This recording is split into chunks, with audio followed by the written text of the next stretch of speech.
Hello friends, आज हम वर्गीकरण पद्धतियों की कड़ी में क्रॉनक्विस्ट की वर्गीकरण पद्धति के बारे में डिस्कस करने जा रहे हैं। हम इस वर्गीकरण पद्धति में क्रॉनक्विस्ट के बारे में, उनके द्वारा अपनाए गए सिद्धांतों के बारे में, उनके द्वारा प्रस्तुत की गई वर्गीकरण की रूपरेखा के बारे में और इस पद्धति के गुण और अवगुणों के बारे में आज हम चर्चा करेंगे। तो आइए देखिए इस वीडियो को और आनंद लीजिए। जैसा कि हमने बात की, क्रॉनक्विस्ट का पूरा नाम आर्थर क्रॉनक्विस्ट है। इनका जन्म 1919 में और इनकी मृत्यु 1992 में हुई थी। ये न्यूयॉर्क बॉटनिक गार्डन में सीनियर क्यूरेटर के रूप में कार्य कर रहे थे और इसी के पास में स्थित कोलंबिया यूनिवर्सिटी में ये प्रोफेसर के रूप में भी कार्य कर रहे थे। इन्होंने इस वर्गीकरण पद्धति की रूपरेखा का विस्तार 1968 में the evolution and classification of flowering plants के नाम से प्रस्तुत किया और उसका पब्लिकेशन 1981 में an integrated system of classification of flowering plants के नाम से प्रस्तुत किया। बाद में इन्होंने 1988 में the evolution of classification of flowering plants के नाम से भी पब्लिश किया। इन्होंने इसमें फाइलोजेनेटिक सिस्टम की एक विस्तारित रूपरेखा या उसकी कैरेक्टरिस्टिक्स को प्रस्तुत किया। इन्होंने इस पद्धति के अंदर जो टैक्सा थे, उन टैक्सा को एक एप्रोप्रिएट अलाइनमेंट के रूप में रखा। इन्होंने एक सिनॉप्टिक की भी प्रस्तुत की जो टैक्सा को एप्रोप्रिएट अलाइनमेंट में रखने के लिए इन्होंने प्रस्तुत की थी। इन्होंने इस क्लासिफिकेशन के साथ में एक चार्ट भी प्रस्तुत किया जो इनके जो ऑर्डर्स थे, इनकी जो वेरियस सब क्लासेस थी, उनके अंदर क्या इंटर रिलेशनशिप है उसको प्रस्तुत करने के लिए ये चार्ट भी प्रस्तुत किया। इन्होंने इस सिस्टम में मोर और लेस, जो इनका सिस्टम था, मोर और लेस तख्ताजन की पद्धति से मिलता जुलता या इसके पैरेलल था, लेकिन इसकी विस्तारित रूपरेखा की बात करें तो इसमें कुछ अंतर भी थे। इन्होंने एंजियोस्पर्म के जो प्रोबेबल एंसेस्टर्स हैं उसके रूप में टेरोडोस्पर्म्स को माना है। टेरोडोस्पर्म्स में से सीड फर्न्स को इन्होंने एंजियोस्पर्म्स के प्रोबेबल एंसेस्टर के रूप में माना है। इन्होंने अपने वर्गीकरण के कुछ प्रिंसिपल्स निर्धारित किए थे और उन प्रिंसिपल्स को निर्धारित करने के लिए कुछ कैरेक्टर्स को सामने रख करके प्रिमिटिव और एडवांस का निर्धारण किया था कि कौन कौन से पादप प्रिमिटिव हैं और कौन कौन से पादप एडवांस हैं। इन्होंने बहुत सारे कैरेक्टर्स को सामने रख करके इसका निर्धारण किया था। जैसे इन्होंने सबसे पहले हैबिट कैरेक्टर को लिया था। हैबिट मीन्स प्लांट्स की किस प्रकार का स्वभाव है या किस प्रकार का स्वरूप है। यदि प्लांट्स हर शब्स कंडीशन में हैं तो इन्होंने इनको प्रिमिटिव माना, और यदि वे ट्री फॉर्म में हैं, वृक्ष रूप में हैं, तो इन्होंने इसे एडवांस फॉर्म में माना। इसी प्रकार से पत्तियों का प्रकार किस प्रकार का है, उनका पर्णफलक किस प्रकार का है। यदि सिंपल प्रकार का है तो ऐसी पत्तियों को इन्होंने प्रिमिटिव माना, और यदि पत्तियों का पर्णफलक कंपाउंड या संयुक्त प्रकार का है तो इन्होंने इसे एडवांस्ड माना। इसी प्रकार से पत्तियों के अंदर किस प्रकार का वेनेशन पाया जाता है। यदि रेटिकुलेट वेनेशन पाया जाता है तो इन्होंने इसे प्रिमिटिव माना, और यदि पैरेलल समानांतर शिराविन्यास पाया जाता है तो इन्होंने इसे एडवांस माना। इसी प्रकार से पत्तियों के अंदर किस प्रकार के रंध्र पाए जाते हैं। यदि पैरासाइटिक प्रकार के रंध्र पाए जाते हैं तो इस लक्षण को इन्होंने प्रिमिटिव माना, और यदि इसके अलावा अन्य प्रकार के रंध्र पाए जाते हैं तो इसे एडवांस लक्षण माना। इसी प्रकार से पादप के संवहनीय तंत्र के अंदर ट्रैकिड्स और वेसल्स वाहिनिकाएं और वाहिकाएं किस प्रकार की होती हैं, इस लक्षण को भी इन्होंने सामने रखा। यदि ये सिलेंडर होती हैं, एलोंगेटेड होती हैं, लॉन्ग होती हैं और कई प्रकार के स्क्लेरिफॉर्म पिट्स पाए जाते हैं, तो ऐसे संवहन सिस्टम को इन्होंने प्रिमिटिव माना। और यदि संवहन सिस्टम के अंदर ये छोटी होती हैं चौड़ाई में और बड़ी होती हैं और कुछ पतली भित्ति युक्त होती हैं और इनके जो ट्रांसवर्स एंड वॉल्स होते हैं ये लार्जर परफोर्मेशन युक्त होते हैं, तो इसे इन्होंने एडवांस्ड माना।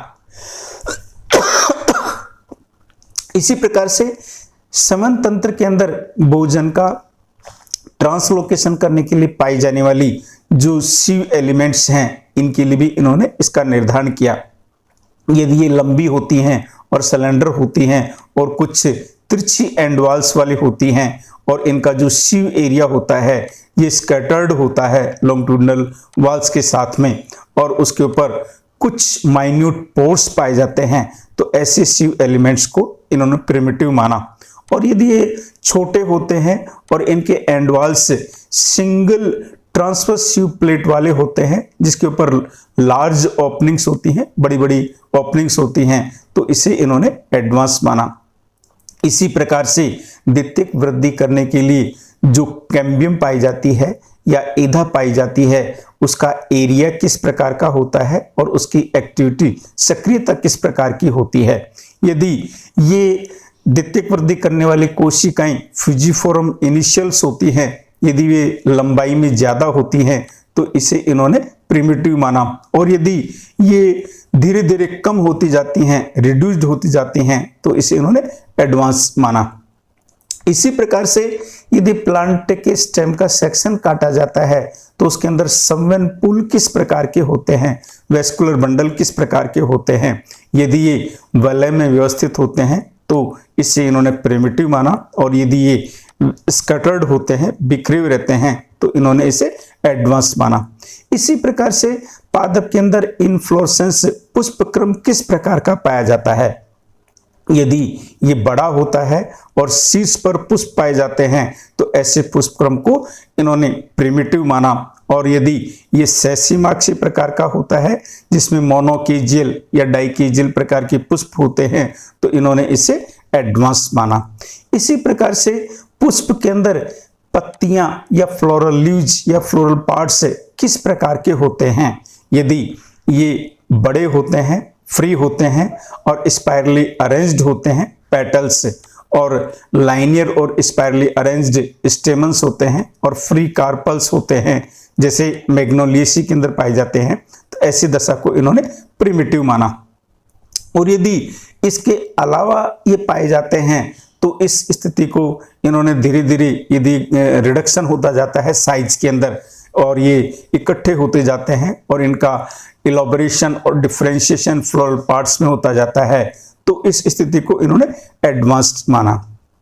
इसी प्रकार से फ्लावर्स में सेक्स ऑर्गन्स, यदि दोनों सेक्स ऑर्गन पाए जाते हैं, यदि फ्लावर द्विलिंगी या बाइसेक्सुअल प्रकार का होता है तो इसे इन्होंने प्रिमिटिव माना। और यदि फ्लावर में सिर्फ एक ही सेक्स ऑर्गन यूनिसेक्सुअल प्रकार का होता है तो इसे इन्होंने एडवांस माना। इसी प्रकार से फ्लावर के अंदर फ्लोरल लीव्स की संख्या कितनी होती है। यदि ये फ्लोरल लीव्स बड़ी होती हैं और संख्या में असंख्य होती हैं तो इस लक्षण को इन्होंने प्रिमिटिव माना। और यदि ये छोटी होती हैं और फ्लोरल लीव्स संख्या में निश्चित होती हैं तो इसे उन्होंने एडवांस्ड माना। इसी प्रकार से पुष्प के अंदर स्टेमन्स की संख्या यदि अनेक होती है तो ये फ्लावर का प्रिमिटिव कैरेक्टर है, और यदि इनकी संख्या बहुत कम होती है या रिड्यूस्ड होती जाती है साइज में तो इसे उन्होंने एडवांस्ड माना। इसी प्रकार से स्टेमन का स्ट्रक्चर किस प्रकार का होता है। यदि स्टेमन लाइनियर रेखा के रूप में होता है और इसके अंदर जो पोलन सेक्स होते हैं वे धसे हुए रहते हैं तो इस स्थिति को इन्होंने प्रिमिटिव माना, जिस प्रकार से मैग्नोलियन जेनेरा के अंदर ऐसा होता है। यदि इसके अलावा कोई पैटर्न होता है तो इसे इन्होंने एडवांस्ड माना। इसी प्रकार से पोलन ग्रेन के ऊपर पोर कितने पाए जाते हैं? यदि एक ही पोर पाया जाता है, यूनि अपर्चुरेट कंडीशन, पोर से सेंस है जर्म पोर, तो इस दशा को इन्होंने प्रिमिटिव माना। और यदि 3 पोर पाए जाते हैं, ट्राई अपर्चुरेट कंडीशन पाई जाती है, तो इस दशा को इन्होंने एडवांस्ड माना। इसी प्रकार से पोलिनेशन किस प्रकार का होता है? यदि ये इंसेक्ट्स द्वारा होता है तो ऐसे प्लांट्स को इन्होंने प्रिमिटिव माना, और यदि ये वायु द्वारा होता है, विंड द्वारा होता है, तो ऐसे प्लांट्स को इन्होंने एडवांस माना। इसी प्रकार से फ्लावर के अंदर कार्पल्स की संख्या यदि अनेक होती है और ये स्पाइरली अरेंज्ड होते हैं और मोर और लेस इलोंगेटेड रिसेप्टेकल के ऊपर प्रेजेंट होते हैं, तो ऐसे कार्पल युक्त फ्लावर को इन्होंने प्रिमिटिव माना। और यदि कार्पल्स की संख्या बहुत कम होती है और ये चक्र में अरेंज्ड होते हैं, वॉल में अरेंज्ड होते हैं, और धीरे धीरे इनके अंदर आपस में फ्यूजन हो जाता है, जुड़ जाते हैं, तो इस दशा को इन्होंने एडवांस माना। इसी प्रकार से प्लेसेंटेशन, अंडाशय के अंदर बीजांडों की व्यवस्था किस प्रकार की होती है? यदि ये एक्जाइल प्रकार का प्लेसेंटेशन होता है, अक्षीय प्रकार का प्लेसेंटेशन होता है, तो इन्होंने प्रिमिटिव माना। यदि इसके अलावा और किसी प्रकार का प्लेसेंटेशन होता है तो इसे इन्होंने एडवांस्ड माना। इसी प्रकार से ओवरी के अंदर बीजांड किस प्रकार के पाए जाते हैं? यदि ये एनाट्रोपस प्रकार के होते हैं, प्रति प्रकार के होते हैं, तो इसे प्रिमिटिव माना। और यदि अन्य किसी प्रकार के होते हैं तो इसे इन्होंने एडवांस माना। इसी प्रकार से बीजांड के ऊपर इंटेगुमेंट किस प्रकार का होता है? यदि इंटेगुमेंट के 2 आवरण होते हैं या 2 इंटेगुमेंट होते हैं या बाइटेगमिक होता है बीजांड, तो ऐसे बीजांड को इन्होंने प्रिमिटिव माना। और यदि बीजांड के ऊपर एक ही आवरण या एक इंटेगुमेंट होता है, यूनिटेगमिक प्रकार का बीजांड होता है, तो ऐसे बीजांडों को इन्होंने एडवांस्ड माना। बीजांड के अंदर एम्ब्रियोसैक, भ्रूणकोश या मादा युग्मकोद्भिद के अंदर केंद्रकों की संख्या कितनी होती है? यदि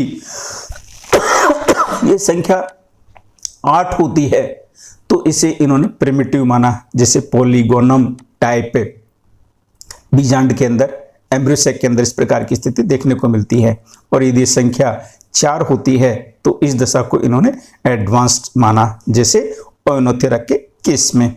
इसी प्रकार से बीज के अंदर कोटिलिडन्स की संख्या यदि 2 होती है तो इसे प्रिमिटिव माना, और यदि 1 ही होती है तो इसे इन्होंने एडवांस्ड माना। इसी प्रकार से फ्रूट, फल किस प्रकार का होता है? यदि फॉलिकल होता है या ड्राई होता है, शुष्क होता है, या डेइसेंट स्फोटी होता है, अपने आप 2 भागों में टूटने वाला होता है, तो ऐसी स्थिति को इन्होंने प्रिमिटिव माना। और यदि ये फ्रूट फ्लैसी, मांसल होता है और इनडेइसेंट होता है, न टूटने वाला या एस्फोटी होता है, तो इसे इन्होंने एडवांस्ड माना। इनके अनुसार यदि हम बात करें तो बहुत सारे इवोल्यूशनरी ट्रेंड्स दिखाई देते हैं, जिनके अंदर बहुत थोड़ा रिलेशनशिप्स दिखाई देता है, जो इनकी आपस में सर्वाइवल वैल्यू को प्रदर्शित करता है। इसके अंदर कुछ रिवर्सल्स भी दिखाई देते हैं। 1981 में इन्होंने प्लांट्स को, विशेष रूप से एंजियोस्पर्म्स को, मैग्नोलियोफाइटा नामक के डिवीजन के अंदर डिवाइड किया, और इस डिवीजन को इन्होंने 2 क्लासेज, मैग्नोलिटी एंड लीलिटी के अंदर क्लासिफाई किया। मैग्नोलिटी में डाइकोटिलिडन्स को रखा और लीलिटी के अंदर मोनोकोटिलिडन्स को रखा। मैग्नोलिटी को इन्होंने 6 सब क्लासेज और 55 ऑर्डर्स में डिवाइड किया, और इसका जो मैग्नोलियल्स ऑर्डर है इसे इन्होंने प्रिमिटिव माना, और एस्ट्रिल्स ऑर्डर को इन्होंने एडवांस्ड माना। इसी प्रकार से लीलिटी क्लास के अंतर्गत 4 सब क्लास डिवाइड की और 18 ऑर्डर डिवाइड की, जिनमें से एलिस्मेटिल्स ऑर्डर को सबसे प्रिमिटिव माना और ऑर्किडेल्स ऑर्डर को सबसे एडवांस्ड ऑर्डर माना। मैग्नोलिटी के अंदर 291 फैमिलीज क्लासिफाई की इन्होंने और लिलिटी के अंदर 61 फैमिलीज क्लासिफाई की। इस क्लासिफिकेशन को या इस पूरी वर्गीकरण पद्धति को इन्होंने एक ट्री फॉर्म में रिप्रेजेंट किया, जैसे डेंड्रोग्राम भी कह सकते हैं। और इस डेंड्रोग्राम के अंदर इन्होंने स्पष्ट करने की कोशिश की कि यहाँ पर एंजियोस्पर्म्स की जो ओरिजिन है ये मैग्नोलिडी नामक ग्रुप से हुई है और इस मैग्नोलिडी ग्रुप से ये अलग अलग डाइकोट्स की ब्रांचेस डेवलप हो रही हैं और इसी से ये मोनोकोट्स की ब्रांचेस निकलती दिखाई दे रही हैं। और इनका मानना ये था कि एंजियोस्पर्म का जो डेवलपमेंट हुआ है ये मोनोफाइलेटिक प्रकार का डेवलपमेंट हुआ है, जिसमें एक ही जगह से अलग अलग ब्रांचेज निकल रही हैं और हर एक ब्रांच के अंदर एक एक ग्रुप है ऑर्डर्स की और इन ग्रुप्स को इन्होंने फर्दर क्लासेस सब क्लासेस के नाम से बताया है, जिसमें डाइकोटिलिडी के अंदर 6 क्लासेस आती हैं और मोनोकोटिलिडी के अंदर 5 क्लासेस आती हैं जो ये अलग अलग नामों से जानी गई हैं। आगे हम बात करें इस वर्गीकरण पद्धति के गुणों की या मेरिट्स की बात करें। इसका गुण ठीक उसी प्रकार से जिस प्रकार से और दूसरे वर्गीकरण पद्धतियां इसके कंटेम्परेरी साथ आई है, जैसे तख्ताजन की पद्धति जो हमने ले चुकी है, डेलग्रेम की और थॉर्ने की अभी हम लेने जाएंगे। इसके कंटेम्परेरी जिस प्रकार से जनरल एग्रीमेंट उनका है, फाइलोजेनेटिक प्रकार का सिस्टम है, उसी प्रकार से इस पद्धति की विशेषता है कि इस पद्धति में इन्होंने हर एक प्लांट्स की या प्लांट ग्रुप्स की सभी सूचनाओं को लेने का प्रयास किया है, जिसमें anatomy, ultrastructure, phytochemistry, chromosome, morphology, इन सब सूचनाओं को लेकर के इन्होंने क्लासिफिकेशन 1981 देन 1988 में प्रस्तुत किया है। और ये सिस्टम हाईली फाइलोजेनेटिक प्रकार का है और इस सिस्टम के अंदर जो नोमेनक्लेचरल सिस्टम अपनाया गया है, जो डिवीजन, सब डिवीजन, क्लास, सब क्लास या ऑर्डर्स को नामकरण करने का जो तरीका अपनाया है ये आईसीबीएम के अनुरूप ही अपनाया है। इसी प्रकार से इन्होंने डाइकोटिलिडन्स की एस्ट्रेसी फैमिली को और मोनोकोटिलिडन्स की ऑर्किडेसी फैमिली को एडवांस्ड माना है, जो इन्होंने अपने हिसाब से सही जगह पर इनको पोजीशन दी है। इसी प्रकार से इनका जो डिफरेंट ग्रुप से रिलेशनशिप है, ये जो भी हमने इससे पहले डायग्राम बताया है, डेंड्रोग्राम बताया है, उसके अंदर विशेष रूप से दिखाई देता है कि आपस में इनका रिलेशंस एक दूसरे से किस प्रकार का है। और इसके अंदर उस ग्रुप्स की साइज भी दिखाई दे रही है कि किस प्रकार से उन वेरियस जो सब क्लासेज हैं उनकी साइज किस प्रकार की है। इसी प्रकार से जो फैमिली विंट्रेसी फैमिली है, जिसके अंदर वेसल्स नहीं पाई जाती हैं, इसके कैरेक्टर्स टेरिडोस्पर्म्स की दिखाई देते हैं, तो उन्होंने टेरिडोस्पर्म्स की नियरेस्ट इसे माना है और ये मानते हुए ही इन्होंने इसकी पोजीशन डाइकोटिलिडन्स में सबसे पहले बताई है और इस चीज को कई ऑथर्स भी मानते हैं कि इन्होंने इसको सही जगह पर रखा है। इसी के साथ साथ में जो सब क्लास मैग्नोलिडी है, इसको इन्होंने मोस्ट प्रिमिटिव ग्रुप का है डाइकोटिलिडन्स को, जो इनके हिसाब से या कई लोगों के हिसाब से सही है। इसी प्रकार से डाइकोटिलिडन्स को मोनोकोटिलिडन्स से पहले जो रखा है, ये भी मॉडर्न जो ऑथर्स कह रहे हैं उस हिसाब से इन्होंने सही माना है। इसके साथ साथ में इनका जो टेक्स्ट है, ये टेक्स्ट बेसिकली इंग्लिश लैंग्वेज के अंदर इजीली अवेलेबल हुआ और उसके कारण से इस सिस्टम को लोगों ने तेजी से या जल्दी से इसको यूज किया, जिससे ये अधिकतर लोगों को, स्टूडेंट्स को, रिसर्चर्स को बुक्स के अंदर आसानी से अवेलेबल हुआ, जिससे इसका प्रचार प्रसार मिला। ये इसकी मेरिट रही हैं। इसी प्रकार से इस वर्गीकरण पद्धति की, जिस प्रकार से हमने पहले वर्गीकरण पद्धति की डीमेरिट्स की बात की है, तो इसकी भी कुछ डीमेरिट्स रही हैं। इसकी डीमेरिट्स है कि विशेष रूप से जो फाइलोजेनेटिक सिस्टम है, यह है यूएसए के अंदर पॉपुलर रहा है, लेकिन ये आइडेंटिफिकेशन के पॉइंट ऑफ व्यू से ज़्यादा यूजफुल नहीं रहा है। जिस प्रकार से हर्ब एरियाज के अंदर आइडेंटिफिकेशन के लिए इंडेंटेड कीज यूज की जाती हैं, वो इंडेंटेड कीज इन्होंने प्रोवाइड नहीं की है इस वर्गीकरण पद्धति में, इसलिए हर्ब एरिया के पॉइंट ऑफ व्यू से यूजफुल नहीं रहा है। इसी प्रकार से डायलग्रीन ने और थोर्ने ने एंजियोस्पर्म्स को एक तरह से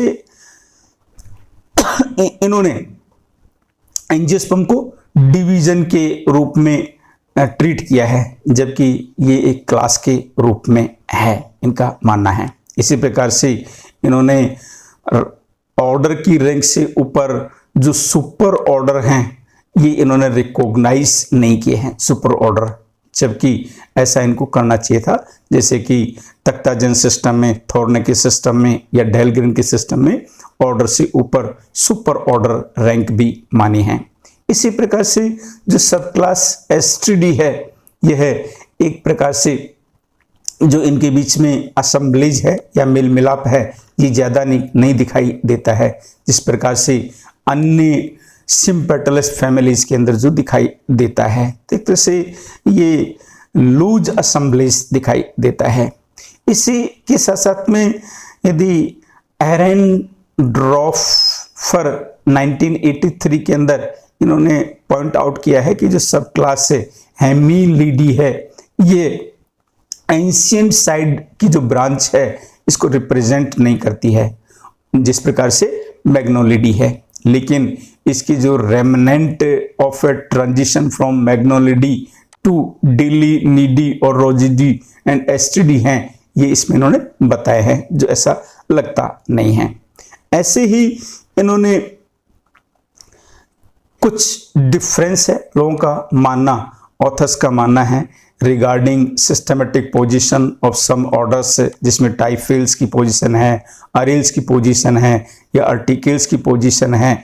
ये इसके बारे में अलग अलग लोगों के अलग अलग मत हैं, तो इसको इन्होंने सही नहीं माना है। इस प्रकार से आज हमने इस वर्गीकरण पद्धति के अंदर क्रोनक्वेस्ट सिस्टम का विवेचन किया है। ये वर्गीकरण पद्धति आपको कैसी लगी? अच्छी लगी? शेयर कीजिए, लाइक कीजिए, सब्सक्राइब कीजिए और घर पर रहिए, स्वस्थ रहिए, वीडियो देखते रहिए। धन्यवाद।